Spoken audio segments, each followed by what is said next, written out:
Dari Imalatunil Khaila, kenapa Isa dijadikan Tuhan? Kalau bisa diterangkan dan apa penyebabnya?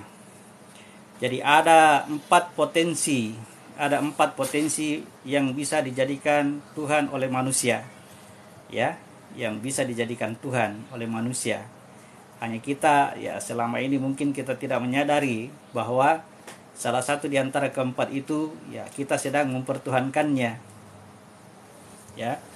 Jadi saya sebut dengan istilah atau dengan nama Allah Alif Lam Ha. Saya urut seperti ini, ya. Saya urut seperti ini. Yang di atas ini, inilah namanya sir atau rahasia, disimbolkan dengan matahari, ya. Dijelaskan melalui kisah Nabi Muhammad. Itu, ya. Itu alif itu adalah sirnya.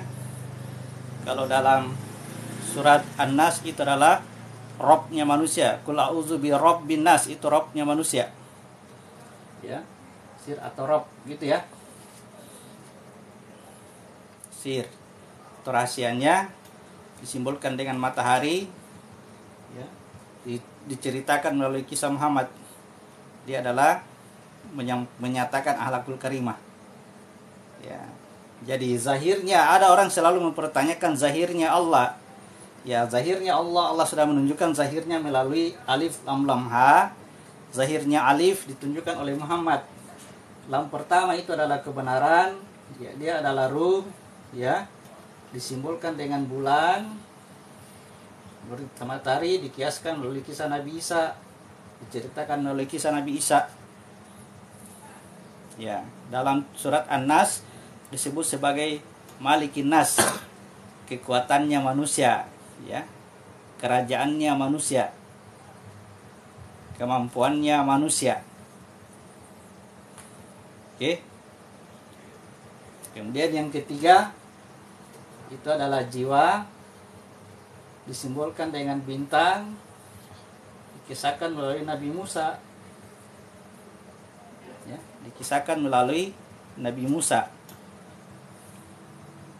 Yang terakhir ini ha adalah jasad, ya, dikisahkan atau disimbolkan dengan patung atau hawa nafsu ini, ya. Kemudian dicerita melalui kisah Ibrahim. Keempat-empatnya itu berpotensi untuk dijadikan Tuhan.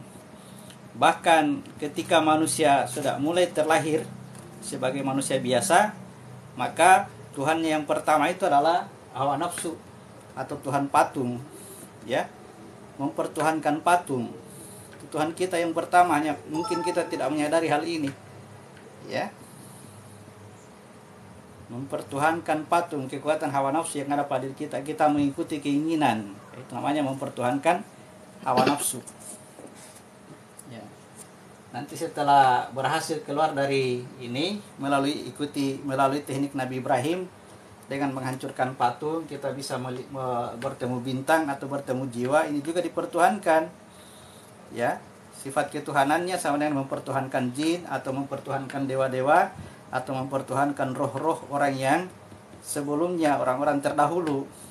Itu namanya ketuhanan bintang, ya. Banyak mempertuhankan ini, ya. Kemudian, ya, keluar dari jiwa kita masuk ke wilayah ruh, ya. Ini adalah ruh atau hakikat diri kita. Jadi tidak gampang ini orang mempertuhankan Isa, tidak gampang, ya. Karena, ya, mesti dicapai dulu hakikat dirinya. Artinya sudah lepas dari, setelah bertemu jiwa, nah, itu bertemu jiwa itu sulit juga. Bertemu jiwa sulit. Apalagi masuk ke wilayah ruh lebih sulit lagi, ya. Ini namanya hakikat diri.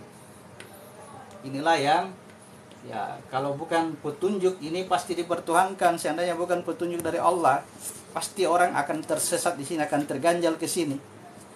Karena dikatakan inilah yang paling luar biasa, yang paling hebat, ya.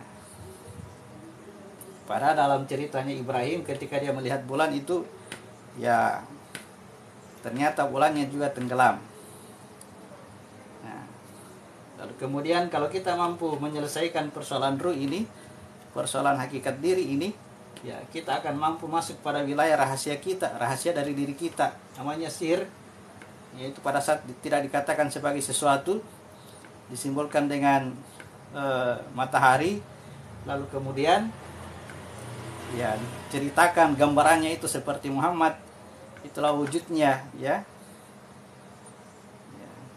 Namun Ibrahim ketika dia melihat matahari ini, ya matahari tenggelam juga, ini juga tidak berdaya.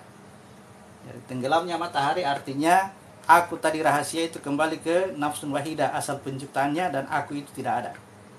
Ya, nanti dari situlah baru nampak bahwa apa yang dipertuhankan tadi ternyata semuanya adalah alif lam lam ha. Ternyata Tuhan semuanya adalah Allah. Tidak boleh dipisah-pisah. Kalau dipisah-pisah, dimusyrikan, dibagi-bagi, dipecah-pecah, musyrik jadinya. Jadi semuanya itu adalah kekuatannya Allah. Semua kekuatan yang ada pada Tuhan-Tuhan ini adalah kekuatannya Allah.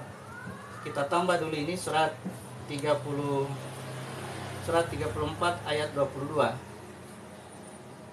Kita tolong Pak Andi dibacakan surat 34 ayat 22. Silakan kawan-kawan lihat sendiri dalam ayat itu. 34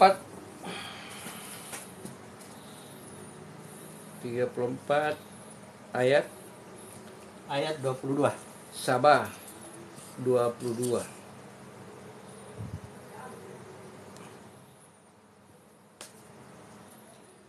Katakanlah Muhammad, serulah mereka yang kamu anggap sebagai Tuhan selain Allah. Mereka tidak memiliki kekuasaan sebesar zarah pun di langit dan di bumi. Dan mereka sama sekali tidak mempunyai peran serta dalam penciptaan langit dan bumi. Dan tidak ada di antara mereka yang menjadi pembantu baginya. Ya, jadi perhatikan bahwa ya yang kita anggap sebagai Tuhan, coba kita lihat. Adakah kekuatannya sebesar zarah? Adakah kemampuannya sebesar zarah? Yang kita selama ini mempertuhankan hawa nafsu, di mana hawa nafsu ini kekuatannya luar biasa menggerogoti diri kita, ya. Adakah kemampuannya sebesar zarah? Ternyata tidak. Yang memiliki kemampuan sebesar zarah, ya, itu hanya Allah yang punya. Kemampuan sebesar zarah itu Allah yang punya, bukan dia. Yang pertama, segala kekuatan itu Tuhan yang punya. Jadi kalau kita melihat kemampuan-kemampuan itu milik Allah. Jadi ketika melihat kemampuan itu langsung diingatkan kepada nama Allah itu. Jangan diparsialkan, jangan dibagi-bagi, ya, jangan diurai. Kalau diurai berarti musyrik. Lihat kemampuan yang ada pada Musa, kemampuan pada jiwa, kemampuan yang ada pada alam jin, sehingga mereka mempertuhankan jin. Kenapa bisa?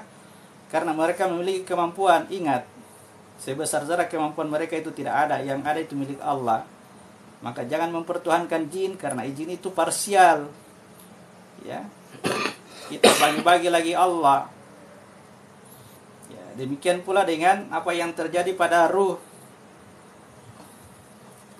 Apa yang terjadi pada ruh sehingga mampu menghidupkan orang mati, melihat orang yang buta, ya, dan sebagainya. Itu kemampuan itu dari Allah. Sebesar zarah itu ruh tidak memiliki kemampuan. Maka jangan dipertuhankan. Ya.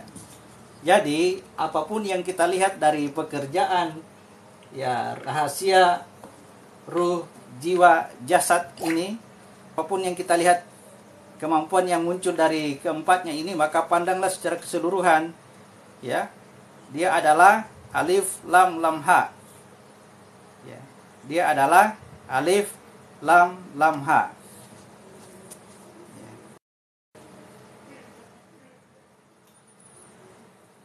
Jadi selalu mengatakan Robnya itu atau Tuhannya itu adalah alif lam lam ha, jangan dibagi-bagi. Makanya Allah itu tidak ada sekutu baginya, ya, jangan diurai, ya. Tetapi apapun yang diperbuat ini, apapun yang diperbuat oleh jasad misalnya, itu adalah perbuatannya Allah. Apapun yang diperbuat oleh jiwa itu perbuatannya Allah. Apapun yang diperbuat oleh ruh itu perbuatannya Allah. Ya, jangan mempertuhankan salah satu ini. Karena kita berada pada wilayah jasad, ya kita selalu mempertuhankan salah satu dari yang tiga ini. Atau bahkan kita katakan Tuhan itu tiga atau salah satu dari yang tiga ini. Rahasia, ya kita kalau istilah tetangga disebut sebagai bapak. Lalu kemudian ini ruh, ya sebagai pengantar, lalu jiwa ya sebagai anak. Kita posisikan manusia di sini ya. Padahal seluruhnya adalah kekuatannya Allah. Tidak terurai. Itu ya kawan-kawan ya. Jadi ini persoalan tauhid harus jelas ya. Apa maksudnya mempersekutukan Allah? Mempersekutukan Allah itu membagi-bagi, tafarak, memisah-misah. Ya. Misalkan saja ya La'ami ini secara keseluruhan ya. Nama saya La'ami ya kawan-kawan. La'ami ini secara keseluruhan. Lalu kemudian ya pada diriku ini ada kepala, ada tangan, ada kaki, misalkan seperti itu ya. Ya, di kepala itu ada mulut, ada hidung, ada mata, ada telinga ya.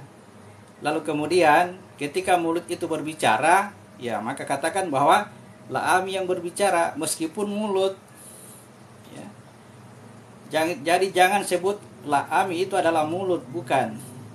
La'ami itu semuanya. Ya. Kalau disebut saja mulut maka ya parsial, ya membagi-bagi, musyrik jadinya.